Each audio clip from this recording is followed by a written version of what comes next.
जय हिंद दोस्तों, मेरा यूट्यूब चैनल में आप लोग का स्वागत है। और आज हम लोग एक टॉपिक कवर करने वाले हैं जिसका नाम है भारत सरकार अधिनियम 1935। तो सबसे पहले हम लोग ये जानेंगे कि जो भारत सरकार अधिनियम 1935 है उसको लागू करने का मेन मोटिव क्या था और आखिर इसे ब्रिटिश सरकार ने क्यों लागू किया और इसे लागू करने से हम लोग को क्या क्या फ़ायदा हुआ, कांग्रेस ने इसे क्यों नहीं एक्सेप्ट किया, वगैरह वगैरह वगैरह। तो किसी भी चीज़ को पढ़ने से पहले हम लोग ये जानते हैं कि वो चीज़ आखिर क्यों अमेंडमेंट होती है, आखिर वो क्यों चीज़ लागू किया जाता है।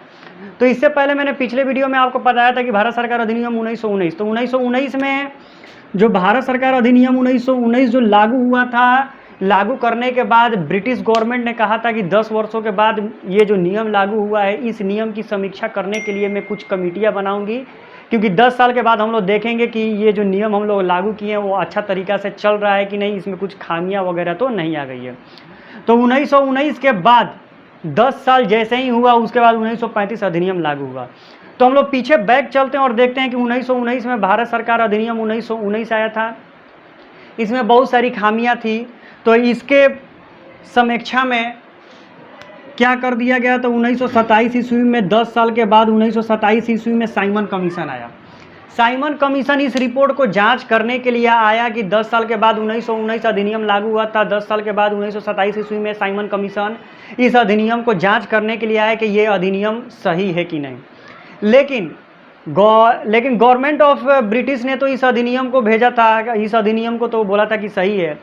अच्छा, अब एक बात समझिए, जब ये साइमन कमीशन 1927 ईस्वी में इस अधिनियम को जांच करने के लिए आया तो उसने बोला कि ये सही है, ये जो अधिनियम 1919 लागू किया गया वो अधिनियम क्या है, वो सही है, इसमें कुछ चेंजेस नहीं किया जाए, ये जैसा चल रहा है चले। तो आप खुद समझिए कि कोई भी आदमी अगर एक अधिनियम बना दे और उसका ही आदमी उसका जांच करने के लिए आया तो वो सही बोलेगा कि सही है। और साइमन कमीशन का रिपोर्ट में मैंने आपको बताया था कि उसमें जितने भी आदमी थे, जितने भी मेंबर थे, वो सब ब्रिटेन के थे। तो बताइए, आप ही लोग बताइए कि अगर कोई आदमी ब्रिटेन का अधिनियम बनाता है और ब्रिटेन का आदमी आकर उसे जांच करेगा तो उसे सही बताएगा, उसमें खामी कितना ही कि ना हो। तो इसलिए साइमन गो बैक का अध्ययन किया गया, साइमन गो बैक का नारा लगाया गया। तो साइमन ने कहा कि यह अधिनियम सही है, लेकिन गवर्नमेंट ऑफ इंडिया ने यानी भारत के लोगों ने इस अधिनियम को नहीं माना है। इसकी सापेक्षा में क्या हुआ, 1930, 1931 और 1932 में क्या हुआ, तो हमने पढ़ाया था कि 3 गोलमेज सम्मेलन हुआ था। प्रथम गोलमेज सम्मेलन, द्वितीय गोलमेज सम्मेलन और तृतीय गोलमेज सम्मेलन। लेकिन इस पर भी कोई मसला का हल नहीं निकल पाया। तो जब इस पर भी कोई मसला का हल नहीं निकल पाया तो समीक्षा में क्या किया गया, तो 1935 ईस्वी में भारत सरकार अधिनियम लाया गया था। अब हम लोग अध्ययन करेंगे कि भारत सरकार अधिनियम क्या है। आप लोगों ने ये समझ लिया कि भारत सरकार अधिनियम क्यों लाया गया। तो भारत सरकार अधिनियम में एक्चुअली होता क्या है। भारत सरकार अधिनियम 1935 तो लागू कर दिया गया। ये जो अधिनियम था वो बहुत ही बड़ा अधिनियम था, और जो हम लोग का अभिन्न संविधान बना है, जो संविधान में जितनी भी धाराएं हैं, जितने भी कॉन्स्टिट्यूशन में जितने भी अनुच्छेद हैं, जितने भी भाग हैं, उसका इस पर बहुत ज़्यादा प्रभाव पड़ा है। क्योंकि अभी हम देखते हैं कि जो हमारा संविधान में 395 धाराएं हैं, 395 अनुच्छेद हैं, और इस अधिनियम में 321 अनुच्छेद है। मैं डिटेल में आपको बनाऊंगा। तो चलिए, भारत सरकार अधिनियम में हम लोग जानते हैं कि क्या क्या लाया गया था।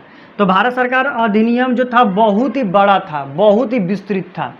इस अधिनियम में अनुच्छेद 321 थे, यानी इस अधिनियम में जो धारा थी वो 321 धारा थी, और भाग कितने थे, तो 14 थे, और अनुसूचियाँ कितनी थी, तो 10 थी। 321 अनुच्छेद थे, 10 इसके भाग थे, 14 भाग थे और 10 अनुसूचियाँ थी।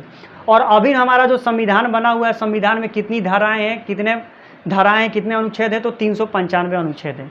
कहने का मतलब हुआ कि 395 अनुच्छेद अभी है, ये जो बना था 1950 में अभी भी 395 अनुच्छेद है, और जो ये 1935 में बना था उसमें 321 था। तो 2 कॉपी क्या कर दिया गया था, जब हमारा संविधान बना तो हूबहू इसमें जितने भी 321 धाराएं थी, भाग थे, सबको उठाकर इसमें मिला दिया गया।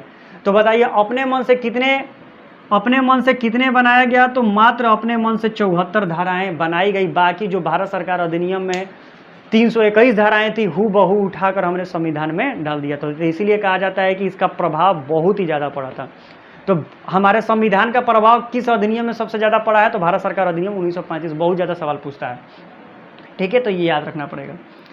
अब क्या कर दिया गया था, क्या परिवर्तन किया गया दूसरा, तो पहले 1919 ईस्वी में क्या था, तो प्रांतों में द्वैत शासन थे, यानी प्रांतों पर शासन होता था, केंद्र में शासन नहीं होता था। लेकिन जब भारत सरकार अधिनियम 1935 आया तो प्रांतों में से द्वैत शासन यानी दोहरी शासन को हटाकर उसे पूरा केंद्र में लगा दिया गया। अब जो भी शासन होगा डायरेक्ट केंद्र में शासन होगा, प्रांत में शासन हट जाएगा।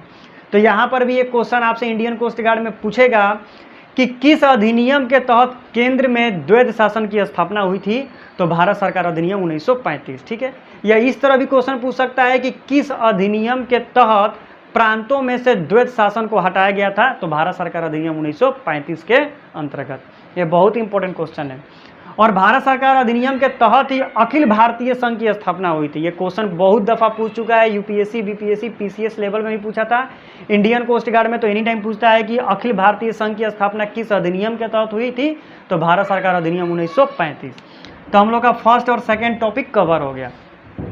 दूसरी क्या हुआ, तो जो भारत में अखिल भारतीय संघ की स्थापना हुई थी उसमें सूचियाँ भी लगा दी गई। उसमें 3 सूचियाँ लगा दी गई। कौन कौन सूचियाँ लगाई गई, तो केंद्र में केंद्र सूची, राज्य में राज्य सूची, और दोनों आदमी जो मिलाकर काम करता था उसे समवर्ती सूची। कहने का मतलब हुआ कि केंद्र में आदमी अलग अपना नियम बनाएगा, राज्य का नियम अलग होगा, और जो दोनों नियम एक साथ काम करेगा वो समवर्ती सूची में आएगा। तो केंद्र में क्या होता है, तो सेंट्रल गवर्नमेंट में जितनी भी नौकरियां आती थी, जैसे वित्तीय हो गया, धार्मिक मामला हो गया, उसके साथ मुद्रा मामला हो गया, उसके साथ साथ सैनिक मामला हो गया, ये सब केंद्र सरकार बनाती है। जैसे मान लीजिए army, Indian army, Indian navy, Indian air force, यानी जितनी भी सेना वाली जॉब थी वो सब पर कौन नियम बना सकता है, तो केंद्र सरकार अपने अंडर रखा था। वित्तीय मामला यानी रुपया से, पैसा से संबंधित जो भी कार्य होगा वो कहाँ होगा, तो उस पर केंद्र सरकार नियम बनाएगी। अब राज्य सरकार में आते हैं, तो राज्य सरकार में भू राजस्व, माने जितने भी राजस्व टाइप होंगे वो सब क्या होंगे, न्यायालय होगा, वो सब क्या होगा, तो राज्य सरकार में होगा। कृषि का मामला किस में होगा, सिंचाई का मामला किस में होगा, तो ये राज्य सरकार आप अपना समझे, इसमें केंद्र सरकार हस्तक्षेप नहीं करेगी। समवर्ती सूची में क्या आता है, तो समवर्ती सूची में क्या आ जाता है, तो समवर्ती सूची में आता है शिक्षा से रिलेटेड काम, तो केंद्र भी बना सकती है और राज्य भी बना सकती है। जैसे हम लोग में बिहार बोर्ड है, यूपी बोर्ड है, महाराष्ट्र बोर्ड है, और कहीं कहीं सीबीएसई बोर्ड है, आईसीएस बोर्ड है, तो इसमें केंद्र सरकार और राज्य सरकार दोनों नियम बना सकती है।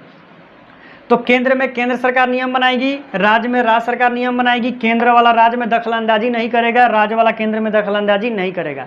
लेकिन जब समवर्ती सूची में कोई भी नियम बनेगा उसमें दोनों आदमी नियम बना सकते हैं, लेकिन जो केंद्र सरकार कहेगी वही सर्वोपरि होगा, वही मायने होगा। इसमें बहुत सारा नियम है, अगर मैं बढ़ाऊंगा तो ज़्यादा वीडियो लंबी हो जाएगी, तो उतना वीडियो लंबी करने की जरूरत नहीं है। तो पूछेगा कि सूचियाँ किस अधिनियम के अंतर्गत आएगी थी, तो सूचियाँ भारत सरकार अधिनियम 1935 के अंतर्गत आई थी। बहुत इंपॉर्टेंट क्वेश्चन है। अब देखिए नंबर 4 में क्या बोल रहा है, चुनाव। इस अधिनियम के अंतर्गत चुनाव में कोई बदलाव नहीं किया गया। प्रत्येक 10 वर्षों पर चुनाव होता है, चलिए जो नियम था वही होगा, लेकिन इसमें बदलाव क्या किया गया, तो इसमें भारत सरकार अधिनियम 1919 में कहा गया था कि कुछ गिने चुने लोगों को ही चुनाव देने का अधिकार है। जब भी चुनाव होगा तो कुछ गिने चुने लोग ही चुनाव देंगे।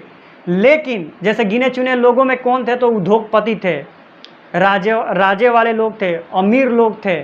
दलितों को वोट देने का अधिकार नहीं था भारत सरकार अधिनियम 1919 के अंतर्गत। लेकिन जब भारत सरकार अधिनियम 1935 आया तो इस नियम के अंतर्गत सभी लोगों को वोट देने का अधिकार दे दिया गया कि सभी लोग अपना मजदूर हो या महिला हो या बुजुर्ग हो, सभी लोग अपना वोट का अधिकार दे सकते हैं। तो ये एक परिवर्तन हुआ। नंबर 5, वर्मा का अलग होना। इस अधिनियम के अंतर्गत जो वर्मा म्यांमार, जो अभी इसका नाम म्यांमार है, इसको अलग कर दिया गया। ये इंपॉर्टेंट बहुत दफ़ा पूछता है कि किस अधिनियम के तहत वर्मा भारत से अलग हुआ। किस अधिनियम के अंतर्गत वर्मा देश भारत से अलग हुआ, तो भारत सरकार अधिनियम 1935। बहुत इंपॉर्टेंट क्वेश्चन है।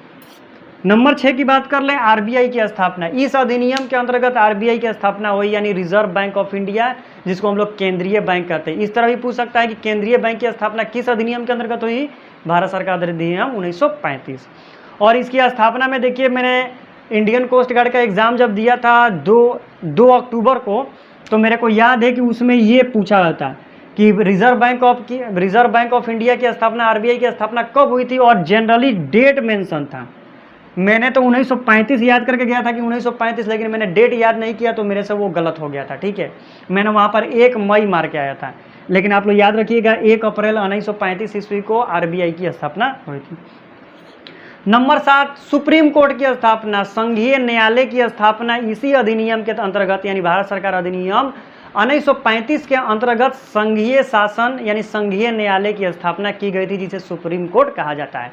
इसके अंतर्गत अगर कोई भी झगड़ा हुआ केंद्र लेवल पर, राज्य लेवल पर, तो आराम से आप सुप्रीम कोर्ट में जाकर अपनी याचिका दाखिल कर सकते थे। लेकिन हर भांति की तरह इस भांति भी क्या हुआ, तो कांग्रेस इस अधिनियम से क्या था, राजी नहीं था, क्योंकि कांग्रेस को चाहिए था पूर्ण स्वराज। वो बोल रहा था कि नहीं, हम ब्रिटिश को अपने देश में नहीं रहने देंगे, हम अपना अलग नियम बनाएंगे।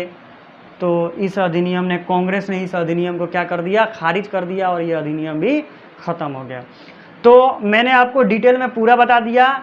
इंपॉर्टेंट क्वेश्चन की तरफ दे सकते हैं कि इस अधिनियम में कितने अनुच्छेद थे, तो 321 भाग 14 और अनुसूचियाँ 10। केंद्र में द्वैध शासन की स्थापना की गई और प्रांतों में से द्वैध शासन को हटा दिया गया। इस अधिनियम के अंतर्गत 3 सूची आई, केंद्र सूची, राज्य सूची और समवर्ती सूची। इसमें चुनाव में छूट दे दिया गया, अब जो भी लोग हैं चुनाव दे सकते थे। वर्मा इस अधिनियम के अंतर्गत भारत से अलग हो गया था। आरबीआई की स्थापना 1 अप्रैल 1935 इसी अधिनियम के अंतर्गत हुई। सुप्रीम कोर्ट यानी संघीय न्यायालय की भी स्थापना इसी अधिनियम के अंतर्गत हुई। कांग्रेस इस अधिनियम को अस्वीकार कर दिया। ठीक है, और सबसे इंपॉर्टेंट बात है कि भारत सरकार अधिनियम कब लागू हुआ था, तो 2 अगस्त को लागू हुआ था। ठीक है, याद रखिएगा 2 अगस्त 1935 ईस्वी को। तो दोस्तों मैंने पूरा डिटेल में बता दिया। अगर वीडियो अच्छा लगे तो चैनल को सब्सक्राइब कर लें। तो जय हिंद, जय भारत।